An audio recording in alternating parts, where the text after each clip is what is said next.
শান্ত ভাই, ও শান্ত ভাই, ধান কাটা বাদ দেন। মাতবর সবাই ডাকতেছে, তার চেয়ে কিছু উপরে যাইতেন। এমন সময় মাত ধরে রে। আচ্ছা তুমি গিয়া কও, আমি আইতাছি। হ্যাঁ সানি ভাই, আপনারও কইছে মাতবর সবাই তাড়াতাড়ি যাইতেন। তুমি যাও, আমি আইতাছি। আইলুইতা তোমাকে থাও লাগে। মাতবর সাহেব কইছি আর আইতাছে। না আর বিষয়ে কোনো কিছু কইছে তোমারে? না, সুন্দর মতোই কইলো হ্যাঁ আইতাছে। বুঝলাম না, ইলে অসময় আইলো। নিশ্চয়ই কোনো মতলবে আইছে। আসসালামু আলাইকুম মাতবর সাহেব। ওয়ালাইকুম আসসালাম। এবার ফসলের কি অবস্থা? এই তো আলহামদুলিল্লাহ ভালো।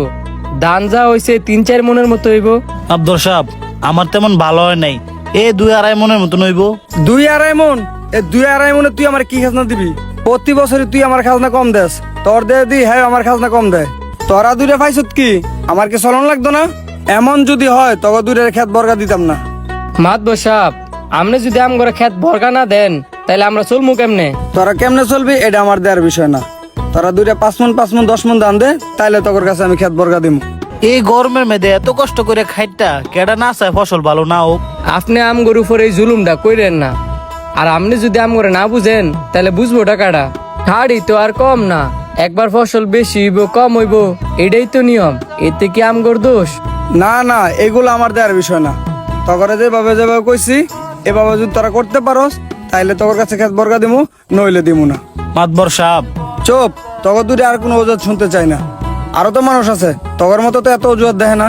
অনেক লস খাইছি, আর লস খাইতে চাই না। যা ফসল উঠবো সব আমার বাড়িতে নিয়ে দিয়ে আসবি। মাতবর সাহেব, তাইলে আম করে ফের চলবো কেমনে? তগর এত কথা শুনতাম চাই না। তগর ফেট বাঁচাইতাম গিয়ে কি আমি মরমু নাকি? কালকে গিয়ে আমার ভাই সব দান দিয়াবি। আয় ওই যে মাদবর সাহেবের বাড়ি, চলেন যাই, উনি মনে হয় বাসায় আছে। চলো তাহলে। মাদবর সাহেব, মাদবর সাহেব। কেডারে চিল্লায় বাড়ি আলগা লাইতেছ? আসসালামু আলাইকুম, ভালো আছেন মাতবর সাহেব? ওয়ালাইকুম আসসালাম, আলহামদুলিল্লাহ ভালো আছি। আপনি ভালো আছেন? আছি মোটামুটি। যে গরম দেন না, গাইমা কি অবস্থা? শহরের মানুষ গ্রামে আসছেন, একটু তো গরম লাগবেই। তো কিসের জন্য আসছেন? আসছিলাম তো জমি কেনার জন্য। শুনলাম আপনার কাছে নাকি অনেক জমি আছে। জমি তো আছেই, কিন্তু এই জমি আপনার পছন্দ হইব?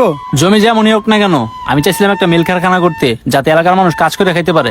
ঠিক আছে চলেন তাহলে আমার পশ্চিমের ক্ষেতগুলো আপনাকে দেখাই। আচ্ছা চলেন।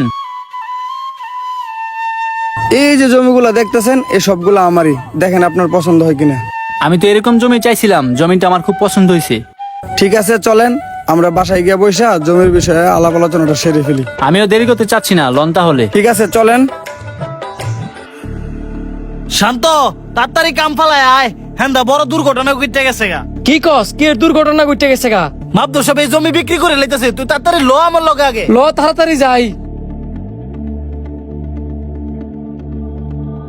মাদবর সাহেব, মাদবর সাহেব, মাদবর সাহেবে কই?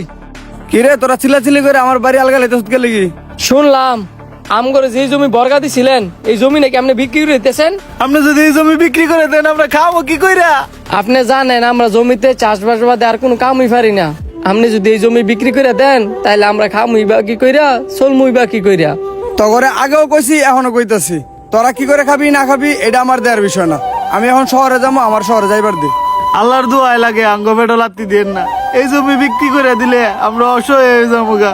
অসহায় হইতি না, এখানে মিল ফিটকিরি হইব, এই মিল ফিটকিরির মধ্যে কর্ম করে খাইতে পারবি। আমার বাপ দাদারা কৃষি কাজ করে আইছে, আমরাও কৃষি কাজ ছাড়া কোনো কাজই পারি না। এনে যদি মিল ফ্যাক্টরি হয় আমরা এই মিলে চাকরি করে খাইতারুম। পারতি না কেরে? অবশ্যই পারবি। এখানে মিল ফিটকিরি হইলে এলাকার অনেক উন্নত হইব। এই কথা কইেন না।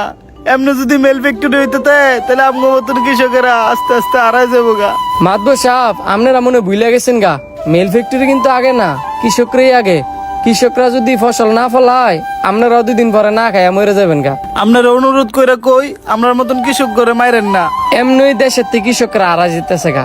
আর এই মিলে যদি দালান মিল ফ্যাক্টরি হয় তাহলে 2 দিন পরে দেওয়া যাবে কৃষকরাই নাই। আপনারাও বাচ্চা থাকেন, আমগরও বাঁচায় রাখেন। কৃষক কিন্তু দেশের জন্য অতি গুরুত্বপূর্ণ। আব্দুল সাহেব, উপরওয়ালা একজন আছে, উনি যা করেন ভালোর জন্যই করেন। আর আপনিও যা করবেন একটু বুঝে হইনা করেন। গেলাম আমরা। কৃষক দেশের জন্য অতি গুরুত্বপূর্ণ। অবশ্যই কমেন্ট বক্সে আপনাদের মতামত জানান আর ভিডিওটা বেশি বেশি শেয়ার করে সবার মাঝে ছড়িয়ে দিন।